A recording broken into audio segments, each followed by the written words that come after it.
et créer en fait une crise économique par ailleurs, et vous l'avez dit, sans précédent. On l'a vu déjà avec la crise du logement qui a détruit des pans entiers de l'économie, avec de grosses problématiques sur beaucoup d'entreprises, mais pas que, sur le secteur notamment du conseil, sur les notaires, etc. Donc il y a toujours en fait des choses qui se répercutent. C'est un peu, vous savez, la fable de la cigale et de la fourmi. Sauf qu'en réalité, là, la cigale, elle aurait le pouvoir en fait d'imposer les choses, quoi, en disant ah bah oui, d'accord, toi t'as mis de côté, t'as fait tout ce que tu devais, mais moi j'ai tout flambé, mais en réalité, moi j'ai le pouvoir de te contraindre. Je ne sais pas comment on réagirait si entre deux collectivités, entre deux villes, on avait comme ça une difficulté d'une ville qui aurait absolument jamais pris garde à quoi que ce soit, etc. Et puis que toutes les villes à côté devaient, elles, se serrer la ceinture ou faire encore plus davantage d'efforts ou supprimer des services, parce qu'aujourd'hui c'est ça qui est en train de se jouer, c'est supprimer des services pour aller en fait récupérer une collectivité qui pendant des années en fait aurait, et je reprends vos mots Monsieur T, parce qu'ils illustrent très bien le dispositif, cramer la caisse. Donc il y a effectivement des éléments qui sont des éléments politiques, et je comprends que Madame Guilherme notamment, vous soyez en soutien de votre camp politique. Moi là je m'intéresse aux Châtillonnais. Voilà. Et la difficulté qu'on a avec ce qui est annoncé, la difficulté qu'on a, et Madame Monceny l'a évoqué, avec même le projet d'augmenter la cotisation CNRACL, qui donc du coup va nous faire augmenter d'autant plus la masse salariale, qui est déjà difficilement contraignante et qui est quand même une dépense extrêmement rigide. Pourquoi? Parce qu'il y a un certain nombre de caisses de retraite, elles, qui sont en déficit. Et donc on vient taper en fait les collectivités. Il y a aussi des principes qui sont des principes constitutionnels, et notamment sur la question en fait de la libre administration des collectivités territoriales. Moi, je demande là en quoi l'article 72 de la Constitution est respecté. Et ce que j'espère, c'est qu'il y aura aussi la possibilité d'aller étudier la constitutionnalité en fait d'une loi qui viendrait comme ça créer en fait une dépense qui ne devrait pas être supportée par les collectivités. Et encore une fois, il ne s'agit pas là d'être de gauche, d'être de droite. Enfin, je rappelle que le président de l'AMF est David Lisnard, et qu'il est vent debout et à raison avec son premier vice-président, M. Léniel, contre ces réformes, parce que c'est injuste, c'est profondément injuste. Voilà, je le dis, c'est profondément injuste. Parce que dans les villes, personne, en réalité, à l'heure actuelle, dans la conjoncture actuelle, ne crame la caisse. Pardon pour cette expression.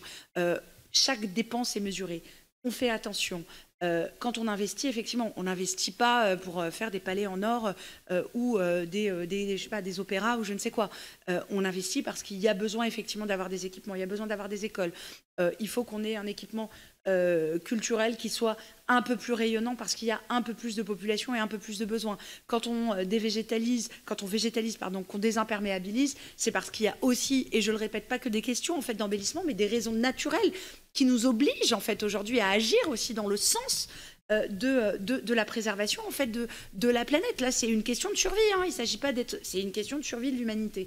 Et si on nous prive, nous, à notre niveau, de la possibilité de faire pire, qu'on nous demande en plus de financer, et Madame Monceny a fait le calcul de 1,2 million d'euros, sans compter ce que ça va nous coûter en termes de cotisation, sans compter ce que va nous coûter en perte de subventions, etc., etc. Moi, je le dis, qu'est-ce qu'on doit supprimer? Qu'est-ce qu'on doit supprimer? Est-ce qu'on va lever l'impôt foncier au niveau de personnes, et on parlait tout à l'heure du pouvoir d'achat, pour aller financer ça? Je ne crois pas que ce soit juste.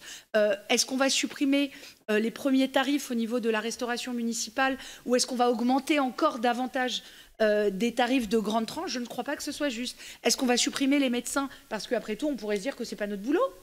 On pourrait fermer le centre municipal de santé, sauf que, on se l'est dit tout à l'heure en annonçant qu'on avait effectivement des ouvertures le matin et que nos médecins du CMS prenaient des nouveaux patients pour être médecins traitants, quand on voit qu'il y a un problème en fait au niveau de l'hôpital public et au niveau des libéraux, avec par ailleurs ces retraites en fait qui n'ont pas forcément été anticipées. On n'a pas suffisamment en amont, tous les gouvernements, anticipé le fait qu'on avait toute une génération de médecins qui allait partir en retraite.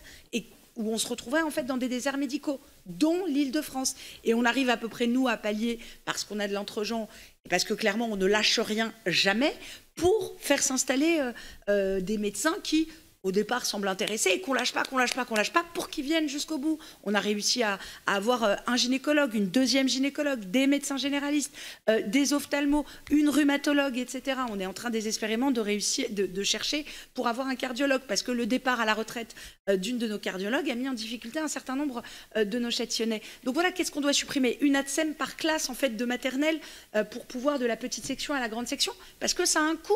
Ça a un coût évident pour la collectivité, oui. Mais donc, on se dit quoi? On se dit qu'en fait, il n'y a plus d'ATSEM à Châtillon? Ou alors, on réserve ça simplement aux petites sections, et puis on se dit que pour les moyennes et les grandes sections, et puis tant pis pour les enseignants, tant pis pour les enfants, tant pis pour les familles, on supprime.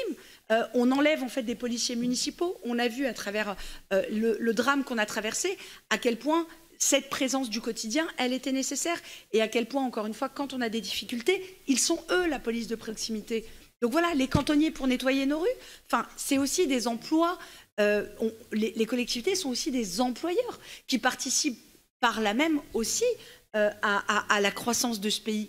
On emploie en fait des agents qui touchent une rémunération, qui derrière sont aussi amenés à consommer, etc. Enfin, donc vous voyez, enfin, tout ça, à mon avis, n'est pas la bonne solution. C'est la solution d'ultra facilité que de se dire on va et avec beaucoup de démagogie, on va se retourner vers ces nantis en fait de collectivités, parce que non, c'est faux de dire que nous sommes des nantis. Voilà, c'est faux de dire qu'il y ait aujourd'hui la possibilité à Châtillon, sans aller créer des carences et des déficits en service public ou à activer le levier fiscal, et je le répète, ce que je ne souhaite pas, il n'est pas possible, en fait, que ces annonces-là soient quelque chose qui puisse être mis en place pour notre ville, et par mesure aussi de justice, quand il y a d'autres leviers qui ne sont pas explorés pour des raisons idéologiques. Pardon, mais encore une fois, pourquoi on ne taxe pas dans ce pays les super profits? Pourquoi, du fait de la crise énergétique, l'État a aidé grandement un certain nombre de grandes entreprises qui ont tiré en fait des profits exponentiels? Pourquoi est-ce que eux ne sont pas soumis à la responsabilité? Et pourquoi est-ce que nous, qui nous occupons de nos seniors, de nos malades, de nos enfants, de nos tout-petits, pourquoi est-ce que nous, il faudrait priver en fait notre population? Voilà, moi je trouve que c'est profondément injuste. C'est profondément injuste par rapport à tous les services publics que nous sommes obligés aujourd'hui de suppléer par rapport effectivement aux carences de l'État, parce que nous savons que si nous ne le faisons pas, eh bien ces choses-là ne seront pas faites et nos habitants abandonnés. Et je trouve que effectivement ce vœu se justifie totalement. Moi, je suis en phase totale avec l'Association des maires de France, l'Association des maires d'Île-de-France, et à un moment donné, vous savez, le seul critère qui a été pris par ailleurs pour ces mesures-là, c'est de dire c'est les collectivités qui ont plus de 40 millions de recettes. Sauf que quand on ne voit pas les murs de charges qui sont en face, c'est un peu facile. Et toutes les collectivités, par ailleurs, ne sont pas en fait dans la même situation. Il n'y a même pas ce travail, vous voyez, un peu précis qui permettrait de dire ah bah effectivement là il y a peut-être du gras, etc., etc. Donc voilà, il y a à un moment donné, je trouve, dans cette manière de faire quelque chose qui est très manichéen, qui est de pointer du doigt encore une fois des collectivités sans lesquelles le quotidien dans ce pays ne serait plus assuré. Et on a vu à Châtillon ce qui s'est passé après le départ du CMP, parce qu'il y a eu effectivement l'ARS qui n'a pas souhaité continuer. On est aujourd'hui en négociation avec eux pour revoir s'implanter un CMP qui a dû partir du fait de la vente du terrain où ils étaient. On a vu ce que ça a fait la fermeture du commissariat, on a vu ce que ça a fait la fermeture de la gendarmerie, on a vu ce que ça a fait la fermeture des finances publiques, de la sécurité sociale. Enfin, il y a un moment donné, en fait, on continue, nous, d'assurer ce service public du quotidien. On ne demande même pas à l'État, en fait, de nous aider, enfin, je veux dire, mais juste de remplir son rôle. Voilà, l'État, dans la conception française, peut-être totalement changer de paradigme, hein, mais dans ce cas-là, qu'on mène les débats jusqu'au bout. L'État accompagne effectivement les habitants sur des services publics. Lorsqu'ils se désengagent, eh bien, c'est malheureusement nous qui devons faire, ou en face il n'y a pas, et quand les villes ne peuvent pas faire d'ailleurs, eh bien, il n'y a pas. Voilà, il y a beaucoup de villes malheureusement où il y a beaucoup de choses qui ne sont pas faites, sauf qu'à un moment donné, tout ça doit s'arrêter et venir nous ponctionner, eh bien, je suis désolée, mais oui, compte tenu du contexte, on a géré le Covid, c'est-à-dire que le centre de vaccination, je prends l'exemple de Châtillon et on s'était associé avec Malakoff, a été géré par nos agents, par nos professionnels de santé. C'était la ville de Châtillon qui coordonnait les personnels administratifs, la ville de Malakoff qui coordonnait en fait les personnels médicaux.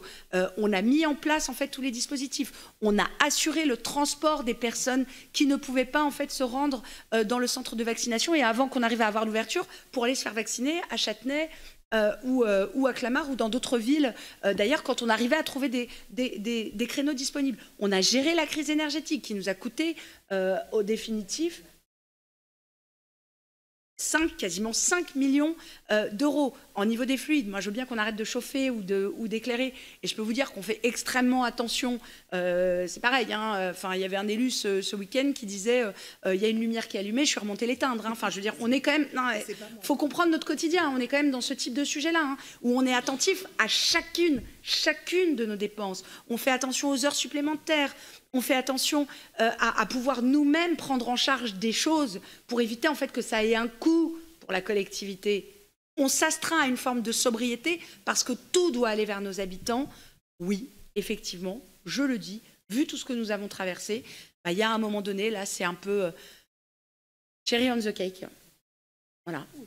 Bah oui, et c'est injuste, et c'est profondément injuste pour nos populations. Voilà, je vous le dis, donc c'est la raison pour laquelle, effectivement, je souhaiterais que ce vœu puisse être voté à l'unanimité de notre conseil municipal. J'entends, après les réserves des uns et des autres, mais ça crée une véritable difficulté. Allez-y, et puis je vous propose après de délibérer.